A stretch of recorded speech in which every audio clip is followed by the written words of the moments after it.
Boa noite. Boa noite. Não se assustem, eu sou um homem de peruca mesmo. Sejam bem-vindos. Nós vamos agora receber Fred Tioca para o lançamento do seu livro Cartas Fora do Armário. Um livro super sensível, importante nesse momento. A gente lançou esse livro em São Paulo e Rio, com grande sucesso de público. A gente já escutou a primeira tiragem do livro. E aí eu vou passar a palavra para o Fred, para ele poder falar um pouco de como foi a construção desse livro, de onde esse livro surgiu e qual a sua importância. E agradeço muito que vocês estejam aqui para escutar um pouco essa história. Obrigado, mamãe. Boa noite a todas, todos e todes. Estou muito emocionado de estar aqui em Goiânia, minha primeira vez na cidade. E desde que eu pisei aqui, hoje, eu tenho recebido muito carinho das pessoas. Então, só de ver vocês aqui, pessoas que viram a matéria pela TV Anhanguera e estão aqui, eu já agradeço pelo fato de vocês estarem aqui prestigiando o nosso lançamento. Esse livro, para mim, tem uma importância pessoal. A ideia dele veio durante a pandemia, em que muitas pessoas partiram, e eu tinha muito medo que meu pai partisse, naquela primeira fase da pandemia em que morreram as pessoas mais velhas. E a minha relação com meu pai nunca foi boa, foi uma relação difícil, distante, ainda mais de uma família nipônica, né, que é de pouco afeto físico. Mas eu tive muito medo que meu pai morresse e que a gente não conseguisse conversar um com o outro. E aí, numa conversa telefônica, eu cheguei com meu pai e falei, te amo. Mas eu tinha 50 anos, eu nunca tinha falado, eu te amo com meu pai. E aí, quando eu desliguei o telefone, eu achei tão estranho, eu falei, meu Deus, eu nunca falei, eu te amo com meu pai, né? Que coisa é essa? E aí, isso mexeu comigo tão profundamente, que aí eu lembrei de conversas com amigos gays, né? A gente fala de LGBTs, mas nesse caso de homens gays, sobre a relação deles com o pai. Especificamente com o pai. E muitas histórias tinham uma coisa em comum, dessa falta de afetividade, né? dessa figura desse homem latino, brasileiro, dessa masculinidade, né? Que não permite um abraço. Né?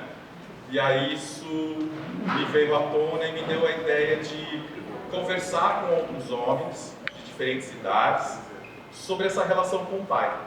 E aí eu sou jornalista, né? Eu comecei a entrevistar vários homens e meninos, desde muito jovenzinhos dessa geração 18, 19 anos, até homens de 70, 80 a mais, todos homens gays, sobre a relação deles com os pais. E a partir daí eu fui indo para outras pessoas, aí me deu a curiosidade de saber de outras culturas. Aí eu cheguei num menino iraniano, cheguei num refugiado afegão, cheguei num homem russo que teve que fugir do país, cheguei em dois homens japoneses mesmo, raiz, né, morando lá. E aí eu fui ouvindo essas histórias, entrevistando por quase 4 anos, conversas muito difíceis, conversas necessárias, conversas que muitas vezes me deixaram sem ar, muitas vezes eu tive que desligar um pouco, chorar um pouquinho, mas ao mesmo tempo são histórias em que as pessoas falavam de uma coisa que é muito importante para a gente, que é o afeto, que é o diálogo. Então, se a gente estava falando sobre a falta de diálogo, o livro propõe para o diálogo. Se a gente estava falando sobre a falta de afeto com o pai, o livro propõe que a gente tenha esse afeto com os pais, que os homens que estão virando pais leiam e vejam o que estão fazendo com os seus filhos, que as outras pessoas, que a sociedade como um todo possa ler esse livro e pensar no vizinho, no sobrinho, no filho da amiga, porque as cartas são escritas, mas elas não têm um nome, eu omiti por uma questão de segurança. Mas, de uma certa forma, eu acho que cada um de nós aqui pode se enxergar um pouco nessas histórias. Né? Então, a carta do Irã poderia ter sido escrita por você, a carta dos Estados Unidos podia ter sido escrita por você, e por aí vai. Então, esse livro é um convite para esse diálogo importante, que começa no âmbito familiar. A gente sabe que a gente vive numa sociedade muito conservadora, né? O Brasil está conservador, a gente ainda é vítima de violências físicas e verbais nas ruas, continua sendo o país onde mais se mata LGBTs. Então esse livro aqui é um livro que eu espero humildemente que possa abrir canais de diálogos, principalmente dentro da família e também para a sociedade. Muito obrigado.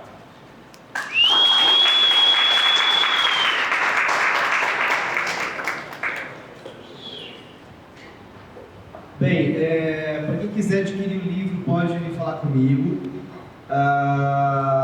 Uma das coisas que a gente tem falado muito, né, que cada carta, né, cada país, a gente dividiu as cartas por países, e cada país a gente conta um pouco os dados das leis ou da perseguição a LGBTs nesses países.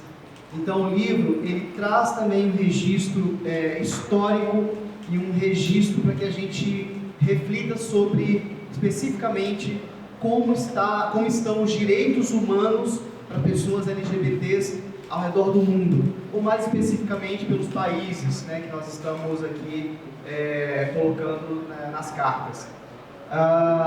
Então, quero agradecer muito e o Fred está aqui disponível para poder autografar os livros, para quem quiser adquirir, pode falar comigo. E fiquem aqui porque em seguida nós teremos a premiação do festival, teremos apresentações artísticas, várias drag queens maravilhosas se apresentando para vocês. Então, por favor, permaneçam e vida longa ao Digo. Agradecer muito o convite e é isso aí, boa noite.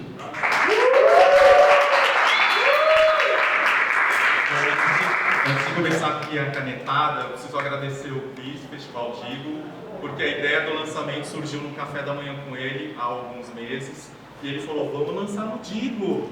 E aí, depois de tantos meses e muitos e-mails, cá estamos. Obrigado, Digo, obrigado, Cristiano.